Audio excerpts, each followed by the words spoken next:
Go get him. I'm going to have to amp my energy level up a little bit after his presentation there. That's a high energy. Great job. It's fun to see. Thank you very much, Cody.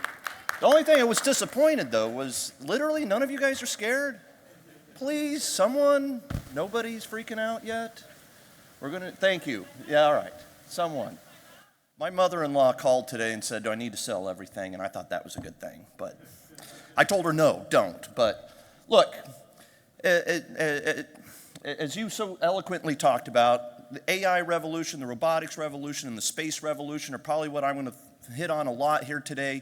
But stepping back a little bit and just sort of talking about the broader theme of how I approach things, I like to do what I call revolution investing. Innovation's great, disruption's great, but we want companies and technologies and trends that change the world forever. Thus, as you can see, back when we used to build high-rises with human beings, it took a lot of people taking a lot of risk, and in another 10 years, those Optimus robots will be taking most of those risks, being supervised by human beings. Talk more about that in a moment. Next slide, please. Do I have the, I guess that's on me. It's my first time, just kidding. You guys have probably seen me here before. It's great to be back. Thanks for having me, Kim. I used to be almost famous. I had my own show on Fox for, 2.5, 3 years, 528 episodes or something like that. I've been on just about every TV show talking about the markets and or financial crises. Back in the day, I became the Tonight Show Wall Street correspondent when I left Fox. I didn't really like TV though, so I quit and went back to investing, which is what I don't work, as they always say, do what you love, you never work a day in your life, and that's one of those blessings that I have. I get to go every day and play, even though it can be stressful like today.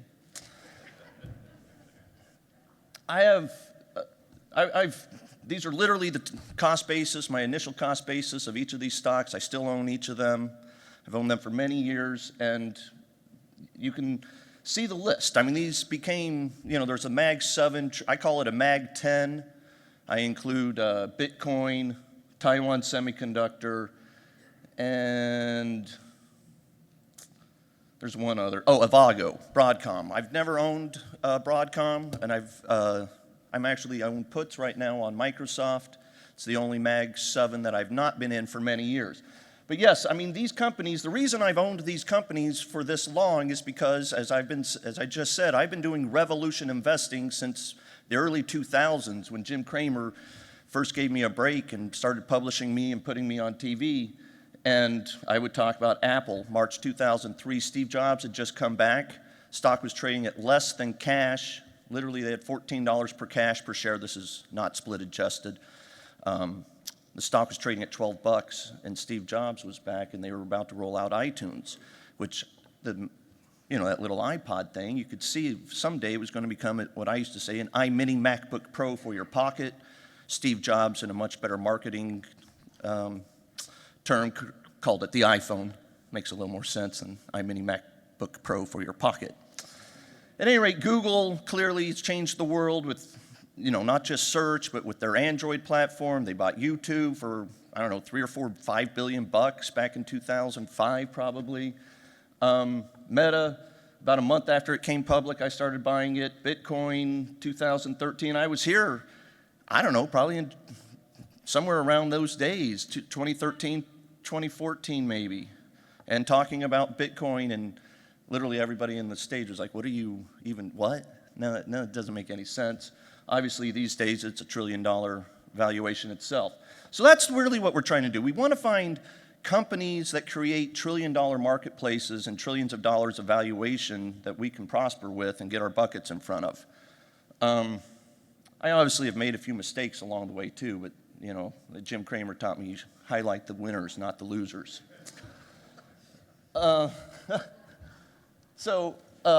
Why do we invest in revolutions? It's about the fact that we're changing the world forever, and we're creating the prosperity for human beings. We make lives safer, easier, more entertaining, all of those kinds of things that we, as human beings, are constantly searching for. And the technological revolutions that we're living through, as Keith just mentioned, is they're accelerating, they're changing, and there are more happening all the time. And as a Revolution investor, it's very exciting.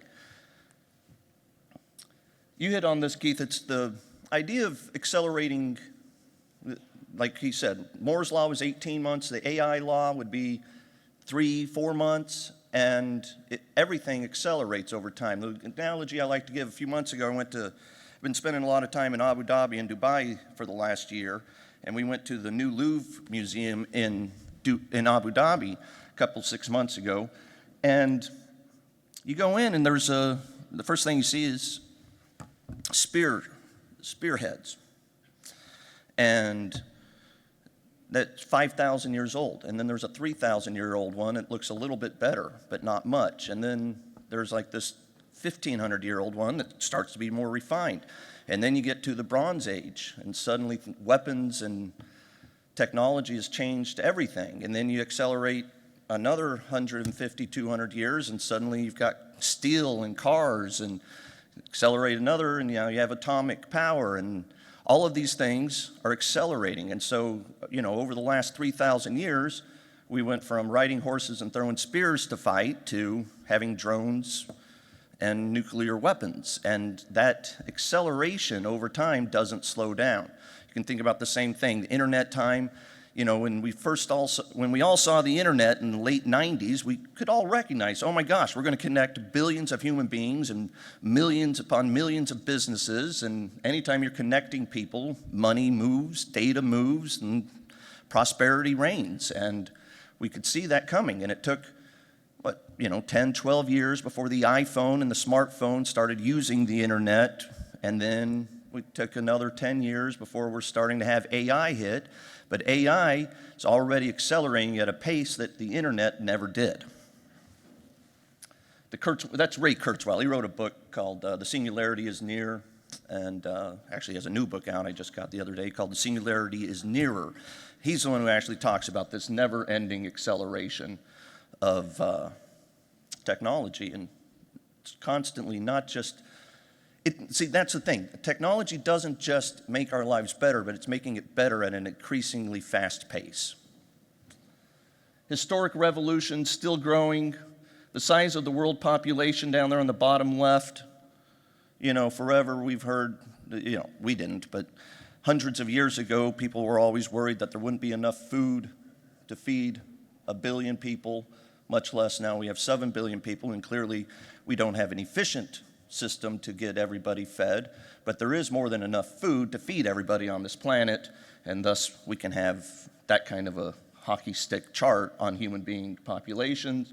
The next one is global GDP over 100 years. Again, clearly hockey stick, accelerating all the time. And another always interesting thing is you can see how much more efficient we get using technology to create the food, to grow the food. And so, we use less acreage today, and we have 2,000% more corn production than we did 100 years ago. The framework, always going to look for the bigger trends, and I think I just mentioned the three. You hit on my three favorite. I think you mentioned a few others. I'm not a believer in quantum yet. I think we're still 10, 15, 20 years away from quantum computing contributing significantly to the economy or making any prosperity. But the three that I think are happening right now that are most obvious to me, I think everybody knows the AI revolution clearly first in front. The AI revolution is enabling the robotics revolution, specifically the humanoid robotics revolution, specifically the Optimus robot, and then the space revolution too. SpaceX clearly is the front leader in all of that, but I've spent the last 5 years meeting space startups and enmeshing myself in the space revolution, and sort of like with quantum, it's probably a little bit early for it to go mainstream, for there really to be a lot of prosperity created. But as Starship drives the costs, SpaceX has already driven the cost of launch down 90% from where it was 20 years ago, and the Starship will take it down another 90 or even 99%. So the cost of launch to get to orbit is going de minimis, and when you drop cost and advance technology, you can imagine all of the brilliant people out there, specifically in the United States, that are going to create incredible services and applications because they can get to space for very little cost. You find those industries, and then obviously you've got to find the companies that are leading it, as we mentioned here, SpaceX, Tesla, NVIDIA, clearly. And then we're going to avoid the companies that are on the wrong side of all of this. And I mean, I'm wearing an Apple Watch.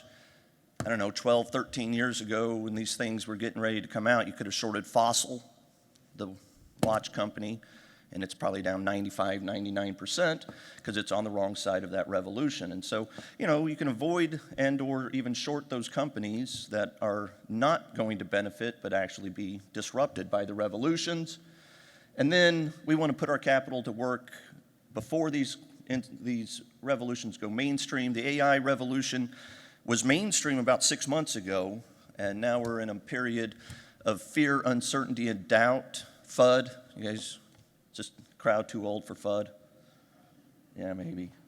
Those crypto kids, they'll tell you about FUD, fear, uncertainty, and doubt. And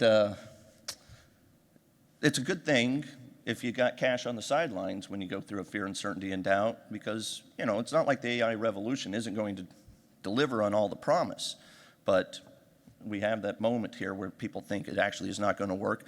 And there are, you know, like companies like Avago might be on the wrong side of the AI revolution, and NVIDIA might be on the right side of it. So, you know, as always, there's opportunity both directions. Here's the other revolutions to keep an eye on. AI, clearly. Humanoid robotics, as I just mentioned. Augmented and virtual mixed reality. That's clearly Meta is the leader there. Apple with their Visor Pro and the stupid dongle. Steve Jobs would have never let them release that Apple Pro with the dongle battery hanging off the back. How many people here have even played with or touched an Apple Vision Pro? Literally, one. Yeah, that's how bad it was. How many people here have ever used an Oculus from Meta? Yeah, I mean, it's much better pricing point. It's been out longer. I've had an Oculus, I don't know, probably the day it came out, I ordered it. So at any rate, that stuff is happening, and it is amazing. If you haven't used it, at some point, go to an Apple store, and you can. Nobody else is playing with the Vision Pro, as you can tell, and so you can literally walk in and be like, hey, I'd like to test it out, and they'll send someone over, give you a whole presentation, and actually it will blow your mind. Play with the Oculus if you have a grandson or a granddaughter or someone who has one. Put it on. It will truly blow your mind to see what it looks like when you're standing in virtual reality. Semiconductor. The semiconductor revolution is not new. It's clearly been around since Intel really launched it in mainstream in the early 70s. Software 2.0. AI's best thing that it does right now is help coders create better software more quickly.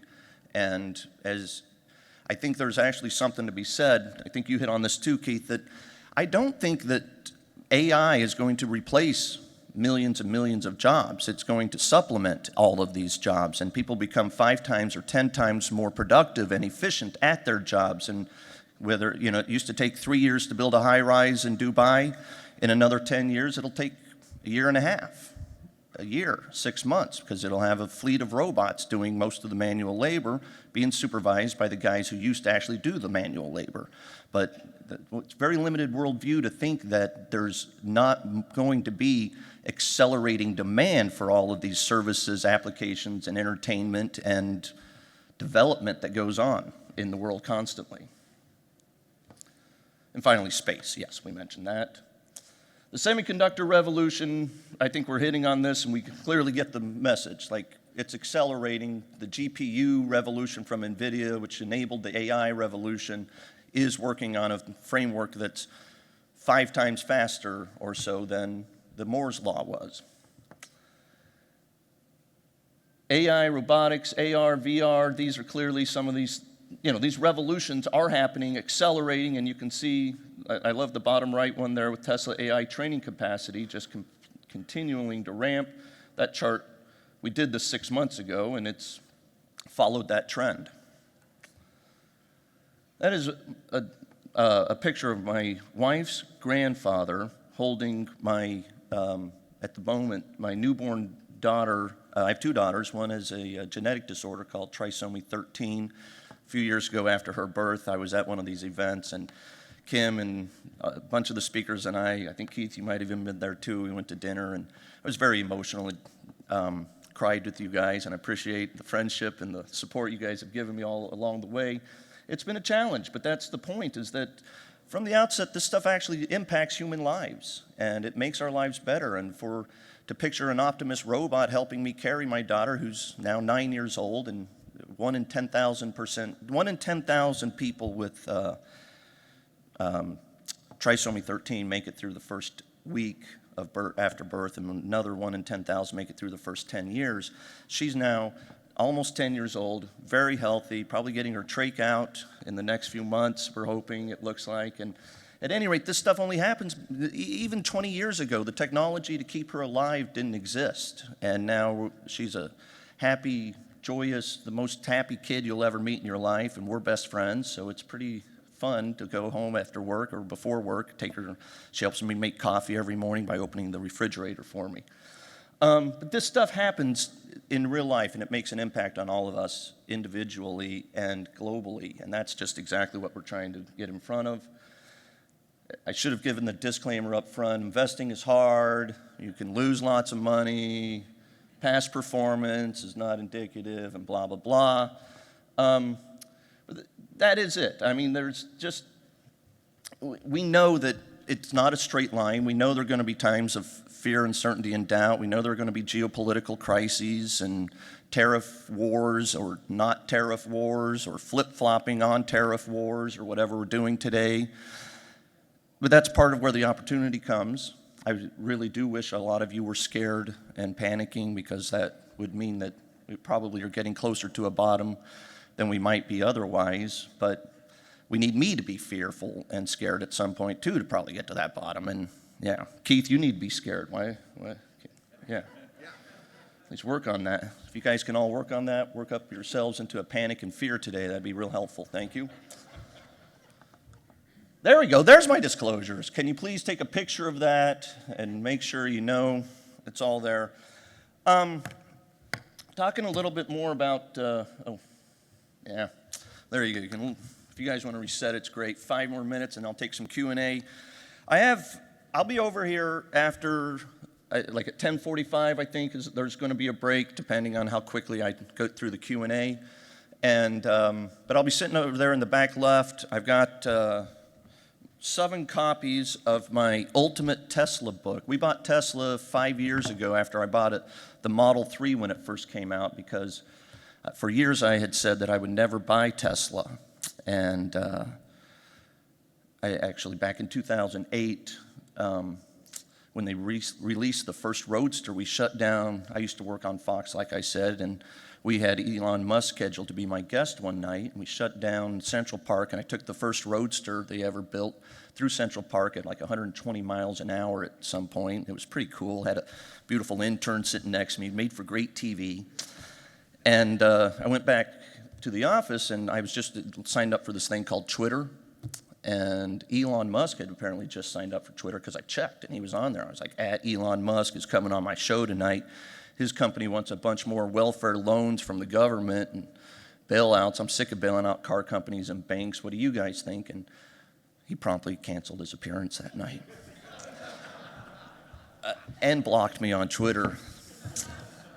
He did eventually unblocked me about 3 years ago, which was great, because I was trying to follow him and read what he would tweet. And now I actually sort of wish he hadn't, because he tweets nonstop and mostly partisan nonsense. At any rate, we've written the Ultimate Tesla book, and what we did is everybody for the last few years has talked about the fact that, the sell side guys, when they model this stuff out, they're always like, hey, our price target is $300 or $150 or whatever the price target is, and they always say, hey, we give 0 value to the robots, 0 value to full self-driving. Well, the stock is like 3 times overvalued if it's a car company. It's clearly we need to give some value to the full self-driving and the robots. So we put together the Ultimate Tesla book with the Ultimate Tesla model, trying to look out over the next 10 to 15 years, making reasonably optimistic but not pie-in-the-sky assumptions about all of that. And I actually will take I think your number is way too low. Five bag over the next 5 years, that's actually pretty good, yeah. Over the next 15 years, we think it's a 35 bagger, a $30 trillion company, and depending on what the market cap is at this moment, you can do the math. Oh, yeah.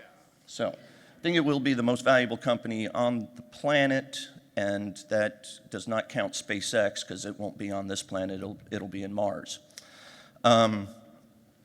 So I'm also in the midst of writing the ultimate AI book, because the same thing, it seems like everybody's pretty sure that AI is going to kill all jobs, and as I just discussed, I think it might make jobs 10 times more productive and might make this whole, global 80 or $90 trillion global economy doubled or tripled over the next 10 to 15 years. And the amount of prosperity that we need to get our buckets in front of, if that happens, is measured in tens of trillions of dollars. And I think we can all benefit from that if we don't get too scared. But I'm still waiting for you to get scared.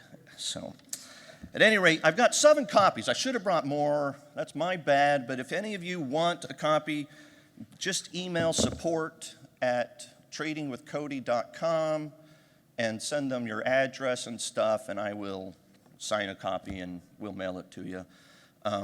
And then I'll give away 7 copies to the first. I was going to come up with a clever contest or something, but just do the first 7 people who come up, and anybody who wants one, just shoot us an email and I'll send you one.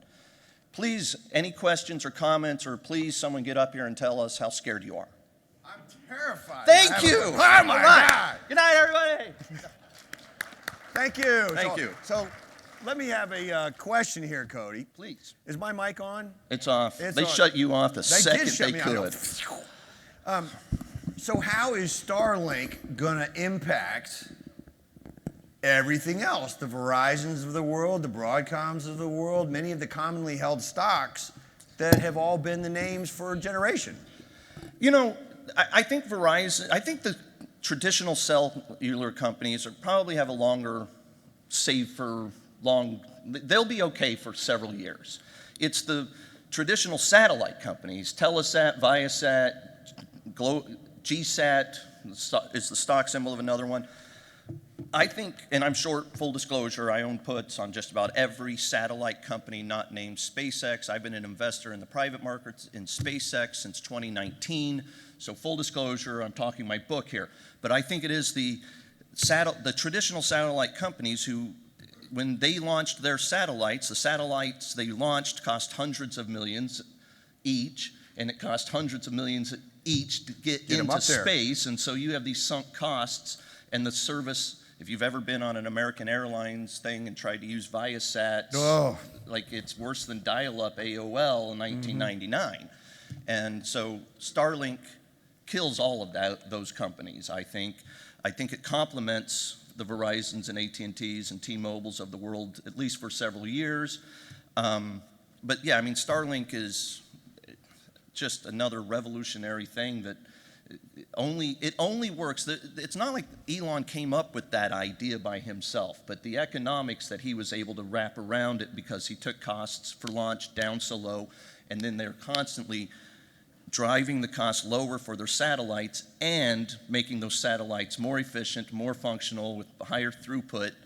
And so Starlink changes everything, but it will, I think, I would, like Verizon, AT&T, they're probably okay for a while. The dividends are great too. Fair enough. Yeah. Other questions? Yes, sir. Yes, sir. What's going to happen with TikTok? I don't know. It's the flip-flopping from the Trump administration on the tariff stuff makes me think there could be flip-flopping on the timeline of needing to get TikTok sold or whatever they're trying to do. The rumor, of course, this week is that Amazon would buy it. I'm an investor in Amazon for many years, and I think it would be great if they could get it for a good price, which they probably will. But, you know, something will happen eventually with it, I think. I do not let my family use TikTok. I don't have it on my phone. I've never been on it. I don't use Temu or any of the Chinese apps because So you're a top secret to Beijing.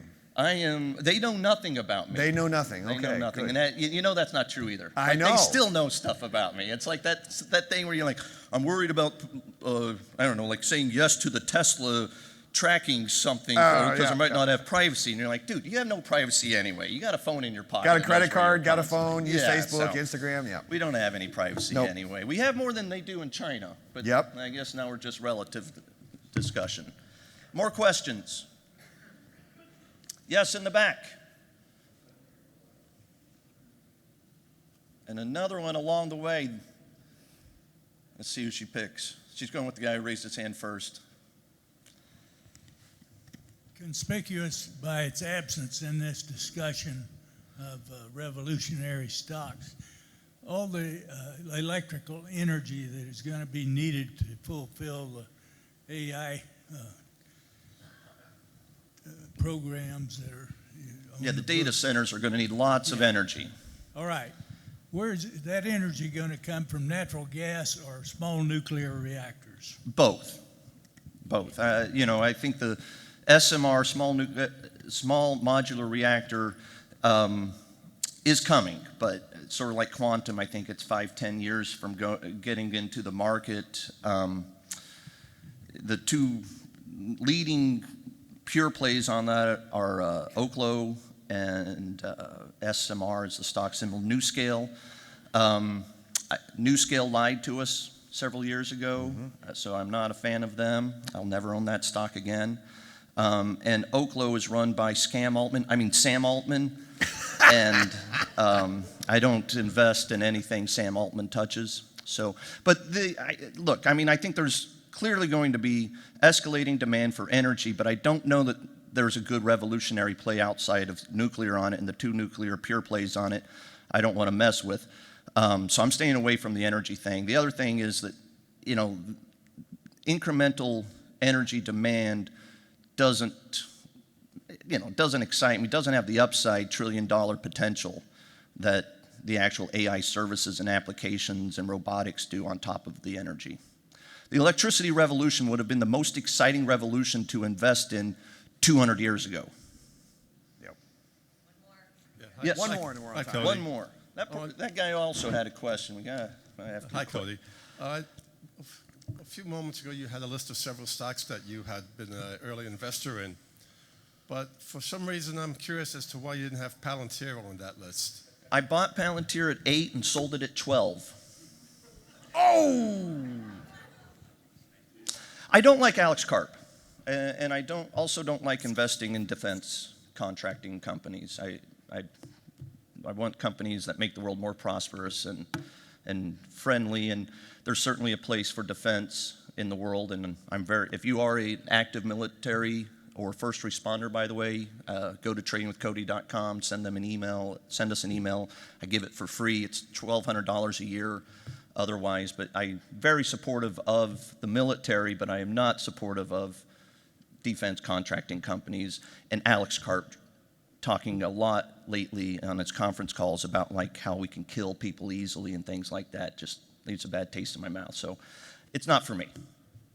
It's probably a very revolutionary company, but I own puts on it right now just sort of as hedges on some of my other AI stuff as we're in this tariff flip-floppy thing. Is anybody terrified yet? Terrified. Terrified. Was there a pun there? Yes, there was. That was well done. Thank you very much. I like that. I was quick on that. Appreciate it. One more question. Yes, and then I'll let's be move on. quick. I promise. We got to make sure we get Todd up here. How do you vision Tesla and SpaceX without Elon? Oh, not good. Not good. I mean, there's something magical. I'm not an Elon fanboy, and I think you can tell he drives me crazy with his partisan politicking. And you got to take Elon's annoying with his brilliance, but the brilliance and the relentlessness of his approach to iterating better, faster, quicker, his endless access to capital. These are superpowers that nobody else has. And if he, it's just sort of like the Vision Pro being rolled out too early and not an actual good consumer product. And that's the best thing Apple did since Steve Jobs left. I would be worried about the revolution, the direction of Tesla and SpaceX without Elon forcing it to go where it goes and having its unlimited access to capital. So, like when you predict Tesla and SpaceX, do you take account of Elon's destruction to politics and something else? Say that again? So, like, are you worried about Elon's destruction towards politics? Oh, the distraction? Not so much. I mean, this is a temporary thing, and it is annoying that my wife, when they first announced that messing with the Tesla would be a terrorist crime, my wife, who leans more left than I do, for sure, she's certainly not a Democrat, though, was like, what is that? That doesn't make any sense. And then 2 weeks later, I was out of town, and she took my Cybertruck to the country club, and she was like, as she took my daughter to have dinner that night, she called me up, she's like, I was actually sort of scared that someone messed with me or something, and I get it. That means they're terrorizing me. So that it should be a terrorist a crime. And I think that is going away. That is a moment in time. I don't think in 6 months. I found an article in 2016 the other day that had that literally the name of the article. It was written by a Democrat congressman, and it was for The Hill. And he said, Elon Musk is not the answer for the Democrats. And they were literally talking about how Colbert wanted Elon to run for president. Andrew Ross Sorkin wanted Elon to advise the President-elect Trump on how to create jobs. It's, nobody remembers that. It's only been 8 years. In another 8 years, I don't think we'll remember that Elon was pretending he was Republican for a while. And on I that mostly note, agree with I you. am Thank you. terrified. Thank you, Thank you. guys. Thanks so much.